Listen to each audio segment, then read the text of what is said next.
Hi, my name is Dave Dennison. I'm one of the owners of Amical restaurant here in Traverse City, Michigan.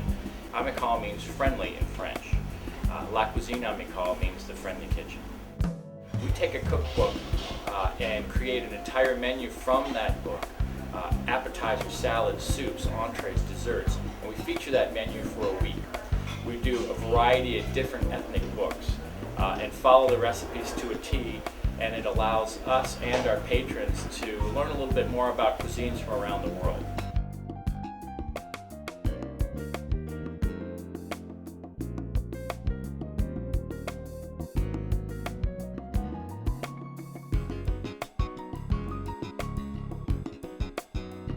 The olive twist recipe is one of the most requested of Amical. We put it on the menu as an appetizer. It was such a hit, we couldn't take it off. So when we make it, we use full sheets of puff pastry. We make our own tapenade, which is out of Kalamata olives, anchovy, capers, olive oil, parsley. We mix that with crumbled feta cheese and we put it in on the top of a sheet of puff pastry, pack it down, and then we cut it into strips after we flour it and set it up on little sheet pans because we'll use that later out on the line when we cook it in a 450-degree oven. We use a convection oven. We only cook it for about 5 minutes. Set it up on a plate. We serve it with orange pepper cream. We sell tons of them, and we've been unable to take it off the menu. The filling for the olive twist, you could change it up. You could put in sun-dried tomatoes. You could put in a variety of different cheeses. We've just always had the tapenade, always had the feta cheese, because it just seems to go so well together. Smoked whitefish pate, we make that out of a low-fat cream cheese, fresh scallions or chives, and we use smoked whitefish from John Cross up in Charlevoix. We crumble that up, mix it up with the cream cheese, a little bit of seasoning, and the scallions, and boom, there it is. It's terrific as far as what's on the plate, taking it to picnics. You can take it anywhere you want. We serve it all year round. The Thai crab cakes on the menu are actually inspired by my partner. She found the recipe, enjoyed it so much, and shared it with us years ago that we just decided to give it a try and tweak it just a little bit. We put jasmine rice, red lentils, fresh basil, fresh mint, fresh lemon, and toss it together along with a little serrano chili pepper to give it a little kick.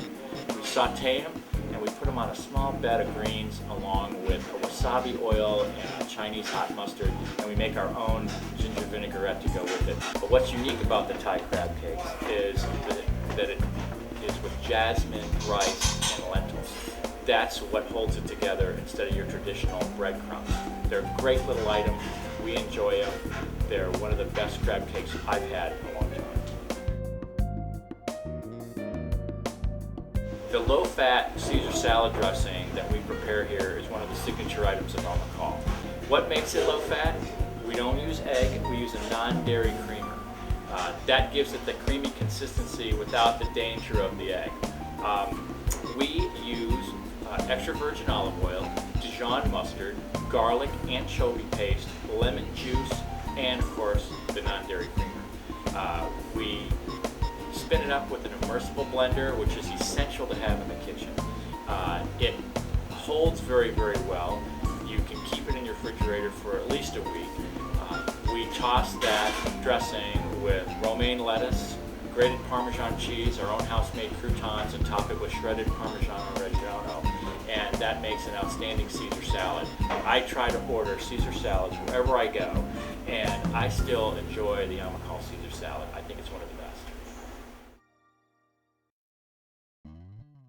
We decided that we needed something on our menu that was quick and warm and comforting, and we decided that the chicken pot pie was going to be it. But we didn't want to make it just any chicken pot pie, so we do it a little differently. Instead of using a thickened chicken stock in there, we use a little splash of cream. We use chervil to season it along with your regular peas and carrots and potatoes, but instead of topping it with a pie crust, we use a light puff pastry crust and brush it with a little bit of egg wash, bake it in the oven for about 15 minutes. It is outstanding. Just the other night, a couple from Canada drove 3 hours to come in and have chicken pot pie. You know, that's a testament to the great recipe that this is and the comfort that this item provides. any restaurant that's a French bistro is going to make a good crepe. We use it in a couple of different items. We use a chicken and broccoli crepe, we have a chicken and spinach crepe, we do a seafood crepe, but crepes are so versatile. And they're easy to make at home too. You make the batter ahead of time, try to do it a day ahead of time so the air has a chance to rise out of it and you can skim it off the top. You get a pan that's not too hot, but you keep it consistent, a little bit of oil, put your batter down, swirl it around, cook it for a few minutes, and then pop it off, and you can make a savory crepe, you can make a dessert crepe. There's such a variety of different things to do with that. Everybody should know how to make a quick crepe in their kitchen. The tomato soup en croûte. It is a combination of tomatoes that have been roasted in the oven, sauteed onions, a little bit of garlic and bay leaves, and a splash of cream. The recipe came from Domaine Chandon in Napa Valley. They have a great French restaurant there, and they've given this recipe out to anyone who asks. We obtained the recipe, created the soup here, and it's been on the menu ever since we opened. We take a tomato sauce that we make here, add a little bit of cream to it, put it in a crock, top it with puff pastry, and bake it in a 350-degree oven for about 15 minutes. That heats the soup and that cooks the puff pastry. It's an outstanding presentation and it's one of the most popular items on the menu. We make a caramel apple here. It's a gourmet caramel apple, we like to call it. Coated with toasted pecans, chocolate, white chocolate, caramel, and a tart but crisp Granny Smith apple.